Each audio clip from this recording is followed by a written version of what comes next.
So let's begin by settling the body, adopting a stable, comfortable, upright position serviceable for meditation.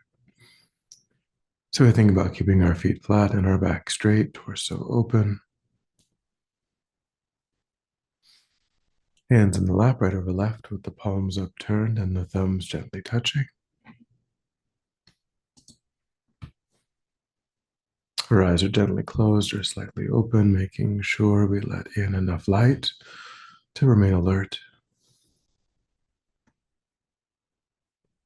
Try to maintain an awareness of not slouching, not leaning. We also let go of any unnecessary tension or rigidity in the body, relaxing into a stable, comfortable, upright position, just allowing the body to fall into place.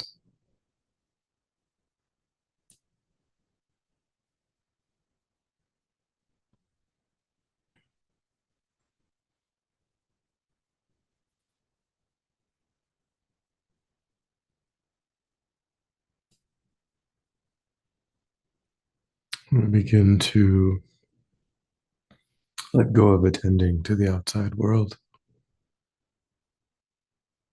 allowing sights and sounds to be as they are without investigation, constraining our awareness just to the body and mind.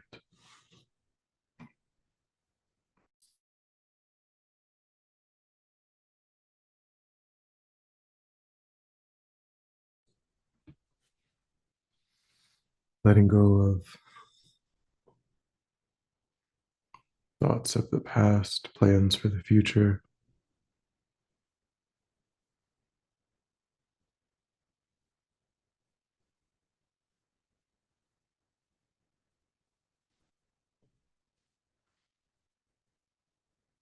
concentrating our awareness in the present by attending closely to the physical sensation of the air as it moves into and back out of the tip of the nostrils.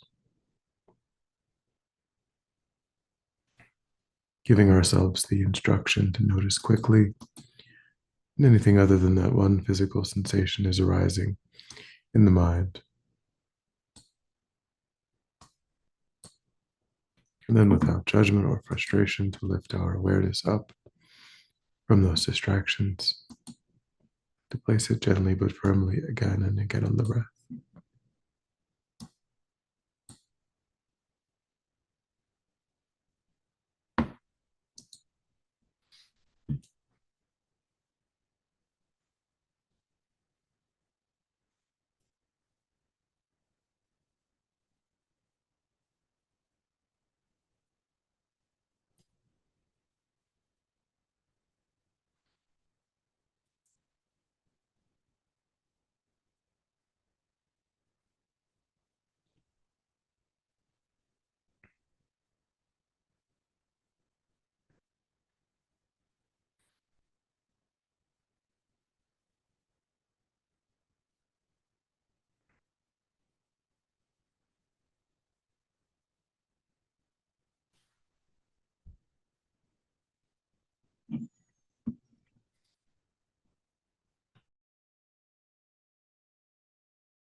And then when the mind feels more calm, we generate a broad, altruistic motivation for our time.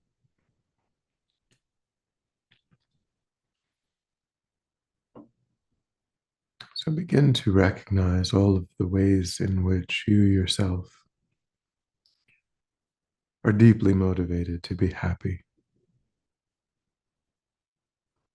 deeply motivated to avoid even the slightest suffering. Now, that is the foundational drive in one's life.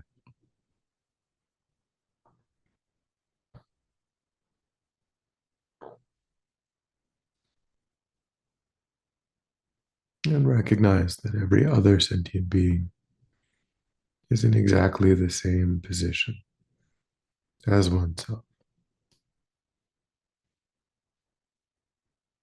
That for them, every difficulty is just as painful.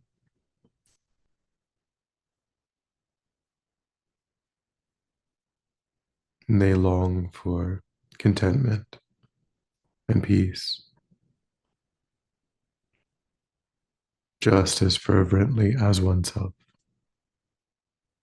There's no difference between oneself and others in this regard.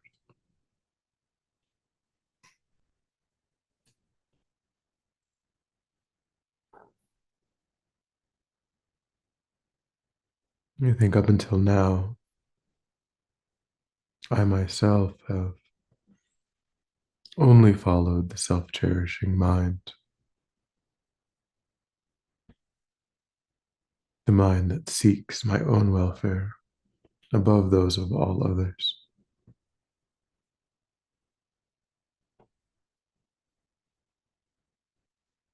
even disregarding the needs of others if there seemed to be a conflict with my own interests.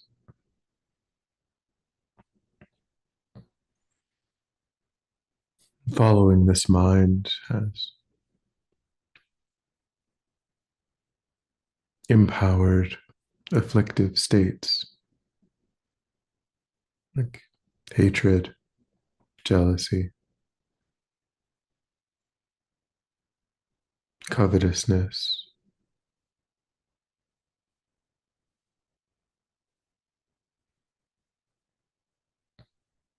which has kept me trapped in a cycle of my own suffering, unable to fulfill even my own interests.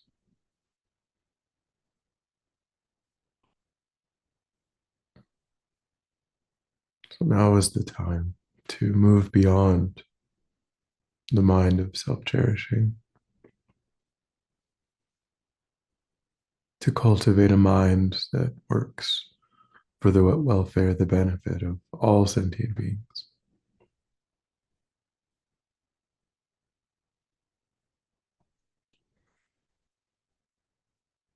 Which is the only way to secure even my own well being, putting an end to these painful, afflictive states of mind.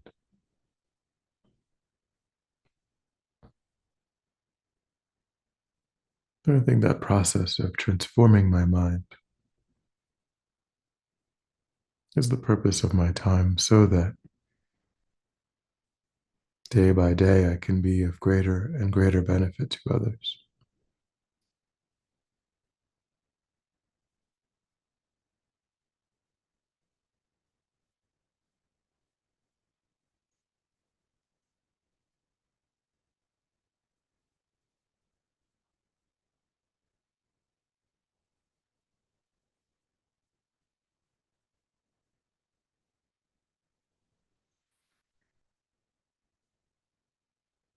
And with that motivation,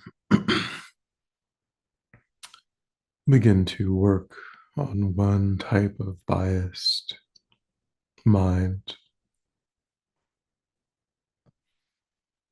It is rooted in that self cherishing, the tendency to organize all other sentient beings into the categories of friend, enemy, and stranger.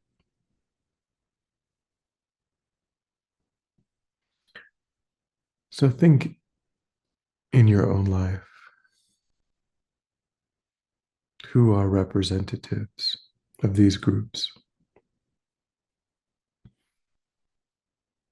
Think of someone you're close to and imagine that they are seated in front of you, facing you on your right.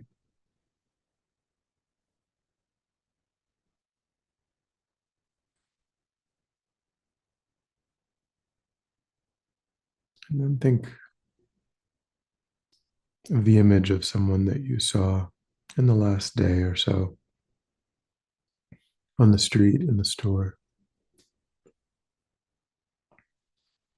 that you didn't interact with. Someone who was just in the background.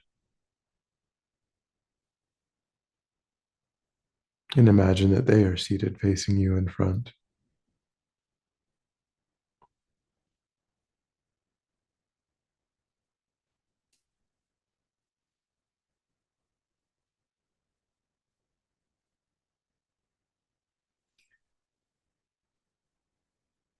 And then think of someone from your life that you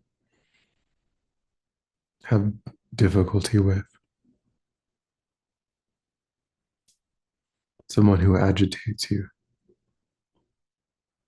And imagine that they are seated facing you on your left.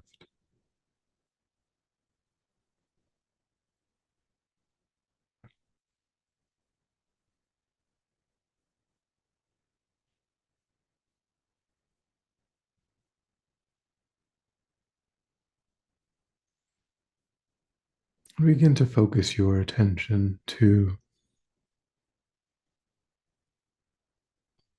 your dear friend on your right.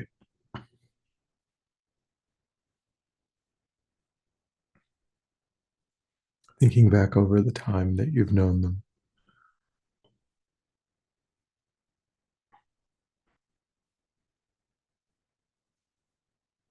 The history of your relationship with them, and recognize that you weren't always friends with this person.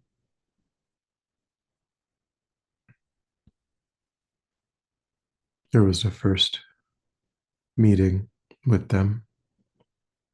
And there was a process of getting to know them.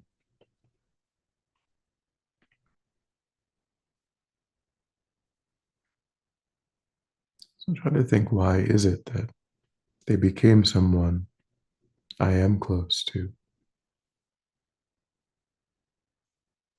Do we see many things in the same way?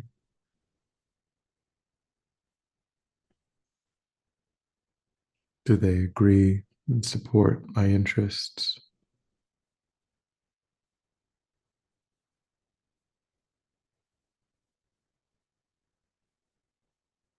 Do they sometimes, or even often, say or do kind things that I enjoy?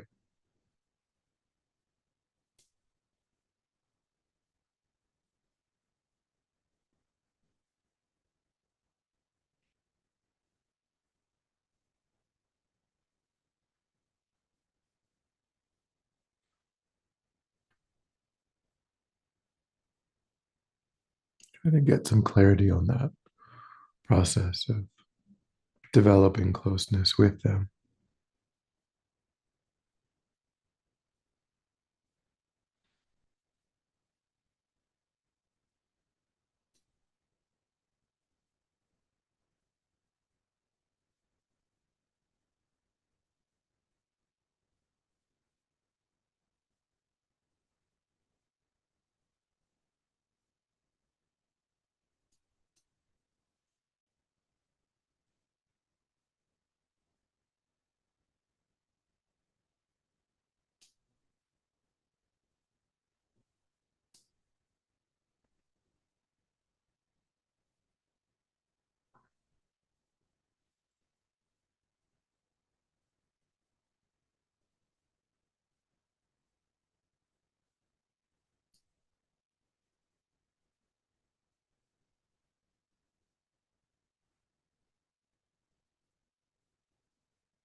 And then shift your awareness to the stranger and notice how the mind cools, a sense of distance that arises.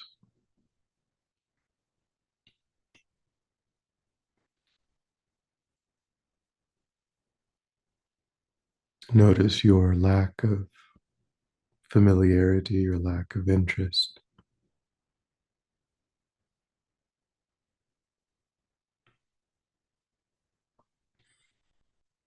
And try to investigate again why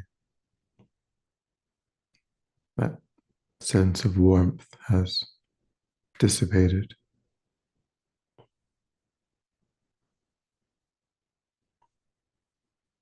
Is it that this person is an unknown to you in terms of how they would treat you, what their interests are, how likely they are to say or do kind things?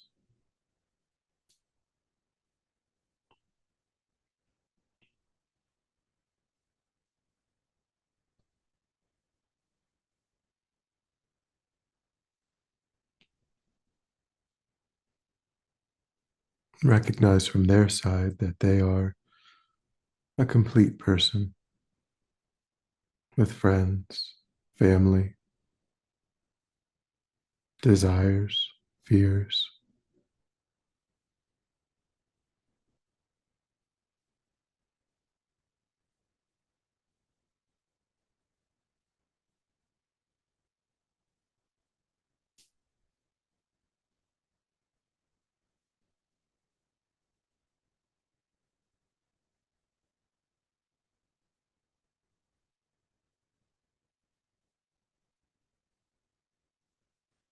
Try to develop an insight into the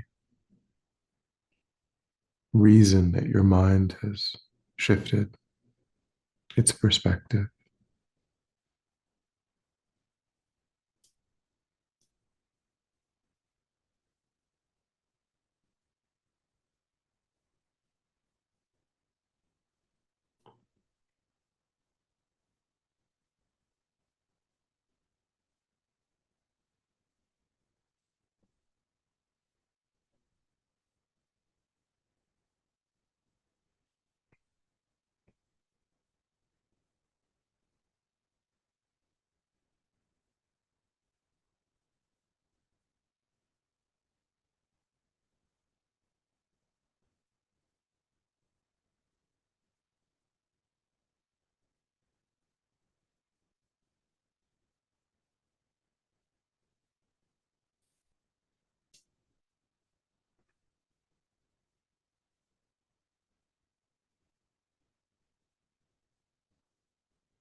Then turn your attention again now to the difficult person,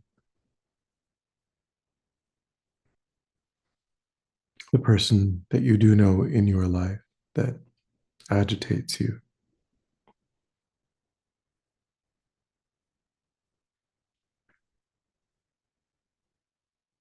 And recognize again that you didn't always know this person.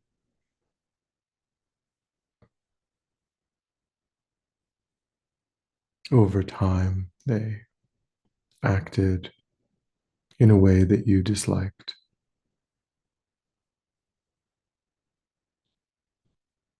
that you found difficult, and you developed an aversion to being around that behavior.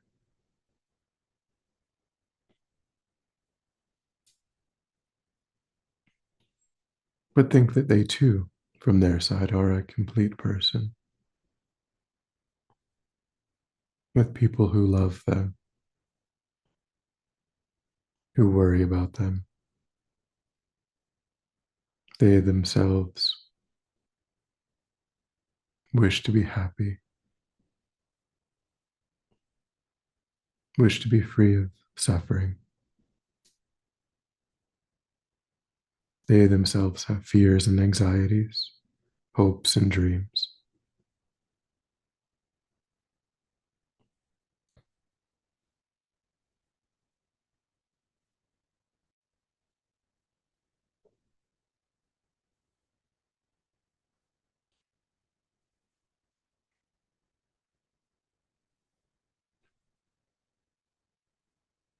So notice the distance that increases in the mind, even the sense of hostility that might arise.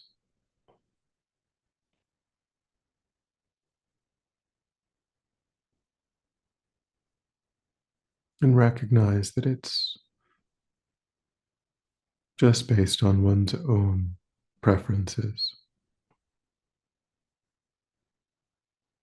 one's own need to be comfortable,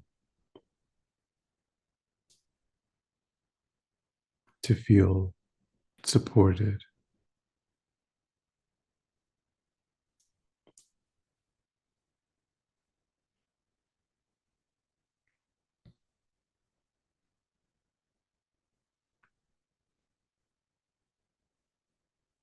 Recognize how, if this person apologized, how, if they began to say and do kind things, to take an interest in our lives, it's likely that we would warm to them.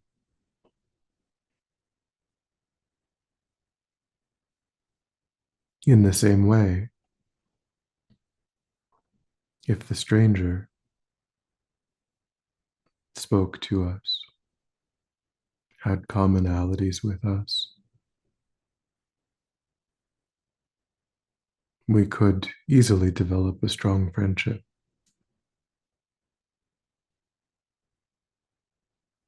And in the same way, if our friend started criticizing us, started being insulting, we would become distant.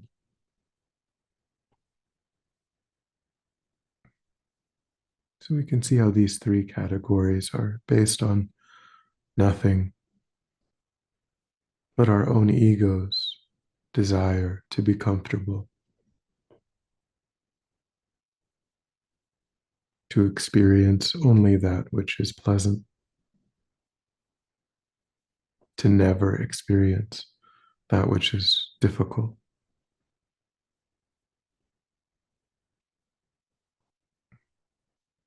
Recognize how transient, how insubstantial that way of relating to others is, how capricious.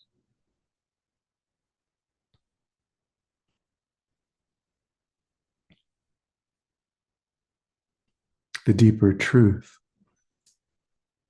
is that all of these sentient beings in these categories are simply suffering sentient beings.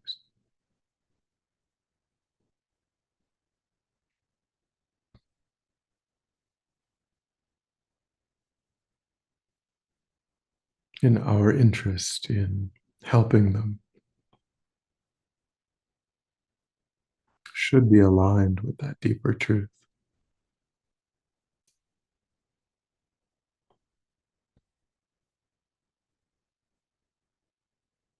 So try to now look at these sentient beings through that lens,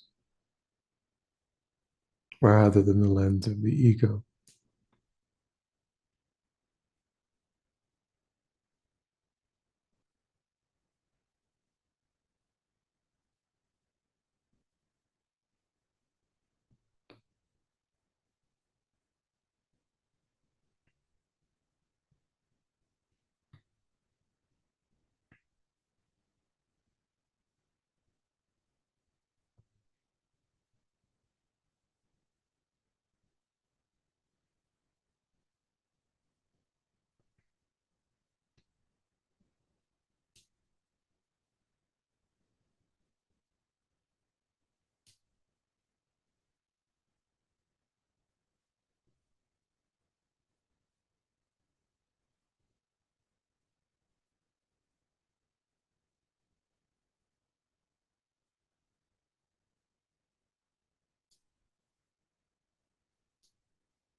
Make a strong determination to argue against that self-centered way of relating in daily life, and to remember this way, this deeper way of seeing sentient beings.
And then when you're ready, we'll come back together.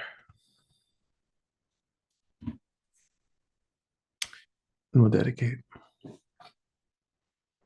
So recollect your altruistic motivation and think that by having engaged in this contemplation, you've actualized that motivation, which has generated positive energy in your mind. Think that you freely offer the fruit of your practice, that positive energy, for the benefit of all sentient beings without exception. Thinking strongly when this positive energy ripens, may it serve as a cause and condition to eliminate war and conflict, poverty, famine, disease, disasters, all painful inner and outer conditions. May it fully ripen the minds of all sentient beings.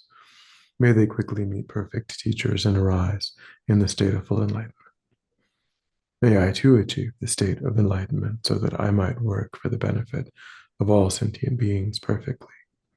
May any obstacles facing the Ven.Losang life be completely dispelled.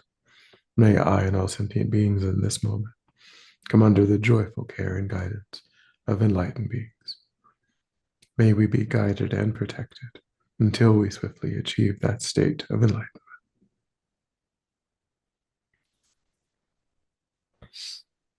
Thank you.